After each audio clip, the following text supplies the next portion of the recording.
Hey y'all, this is Megan Green, your Virgo bestie and astrologer and tarot reader. This is your big three for the week of September 22nd through the 28th.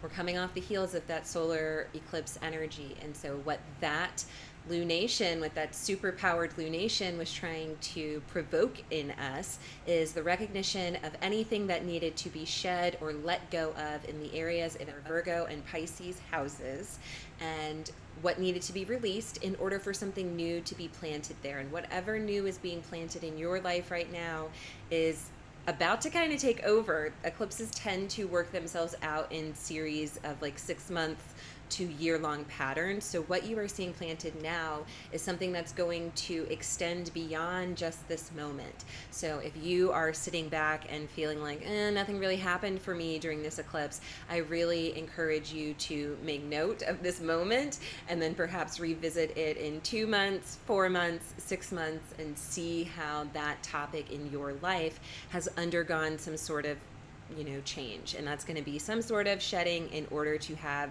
some sort of upgrade. Now, again, in everything with astrology, you have free will. So this is an opportunity, it's an invitation.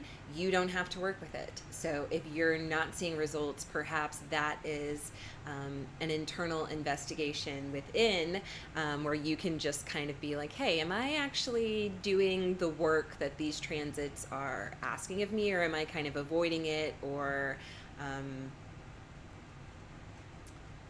if you're missing out on the magic, it might be because you're not participating. So that's just something to keep in mind. But so we are coming off the end of that eclipse on the 21st, and the very next day we have Mars entering the sign that it rules, Scorpio, on the 22nd of September. Scorpio and Aries are both ruled by Mars, and they have totally different expressions of that martial energy. Where I see Mars and Aries being very action oriented, very direct, very confrontational, I see Mars in Scorpio much more being about power and empowerment and control and the ability to make things happen, but through more subversive, vibrational, emotional means versus just mere force or action, which is a bit more Mars and Aries. So Mars moving into the sign of Scorpio gives it dignity, gives it strength, gives it power. So Mars is really going to be able to do what it wants to do and do it well while it is transiting this sign. So check and see, what house does Scorpio rule for me? What area of my life is going to get this little boost of empowerment, of maybe feeling like you have a bit more control and a bit more ability to use the resources around you to your benefit. You've been collecting a lot of energy and information and details and ideas, and now this is the time to kind of start putting those into motion and letting them work for you. On the very next day, so really we get this like bam, bam, bam of energies. We get the sun in Libra standing opposite Neptune, which I believe at this point is retrograde. Yes, retrograde in Aries. So the sun is still in Libra. It is considered in its fall in the sign of Libra. It is not as strong in Libra because the sun loves to assert itself, and it does very well in Aries, the opposite sign. And in Libra, it has to consider the needs of others, or the energies or desires of others, or it's always trying to balance something. So it does require some sort of counterpart, where the sun in Aries is a totally independent force. So the sun in Libra is standing opposite Neptune, which is retrograde in Aries. This is giving a moment of, it's almost like one of those flashbacks in a film, right? Where it's like, or you get maybe this is a That's So Raven moment, but like you get a glimpse of an alternative timeline, or something that could have been, or the image of something that still can be, but there's this kind of reflection of it not being real in this moment, of it perhaps being still out of reach or unclear in some way. And again, with that, with Neptune being retrograde, it tends to be a bit more internal, introspective, reflective. It's more of an internal experience, not necessarily something that you might experience externally or through a connection with another, though it might be you reflecting on someone and maybe either looking through the veil or still being kind of veiled by them. Maybe getting some sort of rose-colored glasses, or a slight manipulation or a sleight of hand. Something's going on there. But I think what the intention of this is to, again, give you another possibility, give you a sneak at different potentials and what is still kind of being offered to you through the veil of these eclipses. Remember, even though the eclipse ended on the 21st, we're still kind of in this window of, in between portals, where the energy is still pretty high and things are still kind of falling into place. And so there's still a little bit of, I don't want to say recklessness, but like it's a little bit the rest is still unwritten, right? This is a perfect time for like a Natasha Bedingfield quote. And there's still the potential to lean into different possibilities, right? I hesitate to say that there's, that you can still work with this energy, because I don't really think eclipses are things that we get to work with, but they can be, you can cooperate. You can go with the flow. You can recognize what the time is asking for and, again, participate in the time. But that is kind of what I'm seeing for September 23rd, is that you're just getting this opportunity to look at things either from a different perspective or a different possibility, or see different potentials that are offered to you, and coming from an observational point of view. And again, maybe not something that we're necessarily acting on at this moment, but it is something that we are witnessing. And then we also get the sun in Libra, trine Uranus retrograde in Gemini, and trine Pluto in Aquarius. So this is a three-way air energy, grand trine type vibe between the sun, between Uranus retrograde, and between Pluto in Aquarius. And so the air signs are social, so that immediately makes me think that regardless of where these signs are in your chart, there is going to be a social element to it. There's going to be some sort of communication, some sort of interaction, some sort of exchange, some sort of idea, thought, informative download coming into you in that area of your life. Uranus and Pluto are both kind of revolutionary, shocking, disruptive energies. And so they are supporting the sun. And so I feel like coming off of that opposition to Neptune, where you saw this different potential or this different option, you're then getting this like supportive boost from the radicals, from Uranus and Pluto being like your ultimate hype man, telling you, yes, let's do this, let's go for it, go, go, go.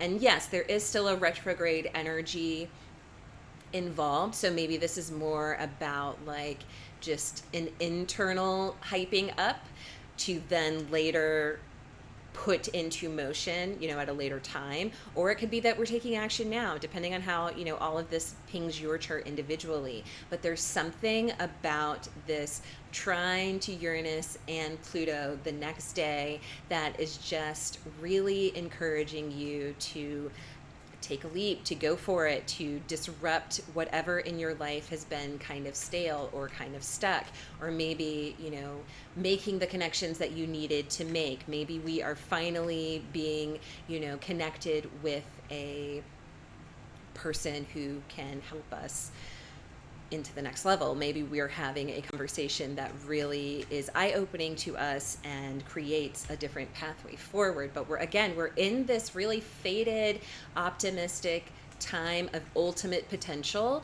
And if you can spot the moments, if you can spot I always say to my kids, like, when one of them wants to hang out with the other one and the other one just kind of blows them off. I'm like, that was a bid for connection.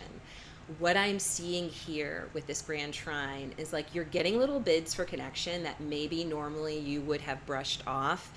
I don't think you should be brushing them off this time. I think there's something to be gained or learned in these connections that might really accelerate your vision, your purpose, your path forward, and all of the air signs being activated in this way with a little boost of fire as well. And then that empowering scorpionic energy is like, this is a time where things could really take hold and be born into something exciting, fresh, new, fun, and with the fixed sign energy as well, something that maybe will be a bit more long lasting than other things that have kind of slipped through your fingers before.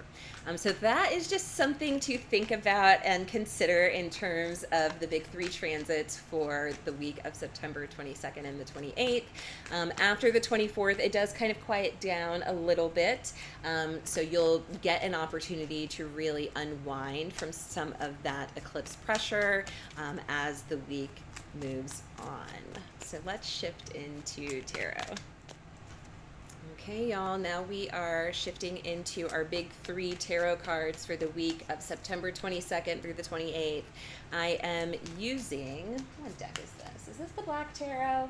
Yes, I'm using the Black Tarot deck today. A classic, an oldie but goodie. And so let's just pull three cards for this week ahead. What can we expect for the week of September 22nd through the 28th? What does Spirit want to illustrate to us through the cards? Please make this message abundantly clear.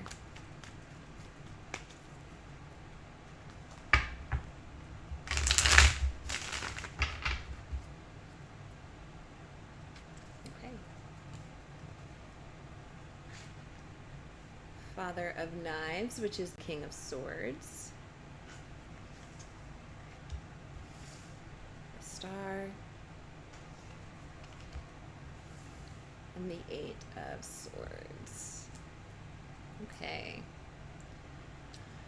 So the Father of Knives is the King of Swords, and the King of Swords is a very clear-headed, direct, ambitious, maybe even cold to some extent, leader or masculine figure or kind of like authoritarian figure. And so this can represent someone else in your life or this can be representing you.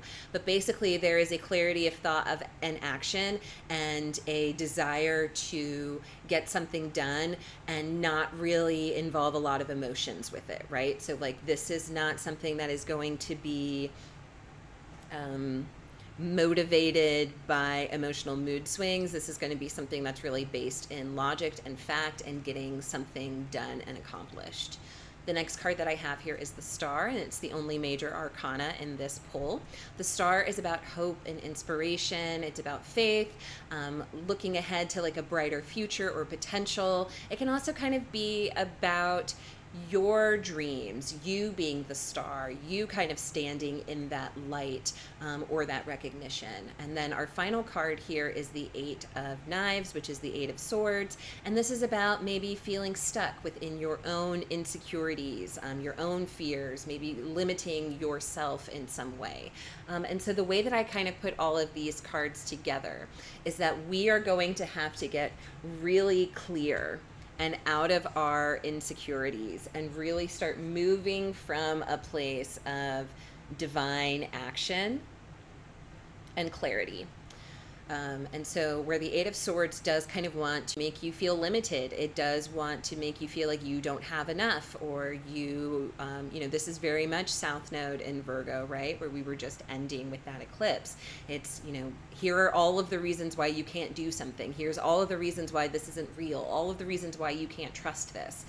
The Father of Knives, the King of Swords, says, no, I don't want to hear that anymore. I'm very clear about what I want. I'm making decisive action. I'm not letting these fears, doubts, and emotions take hold of me, and I am leaning into my divine journey, my clarity, my knowing, my dream, my wish, my inspiration, my art. I mean, if you look at this card, they are dancing.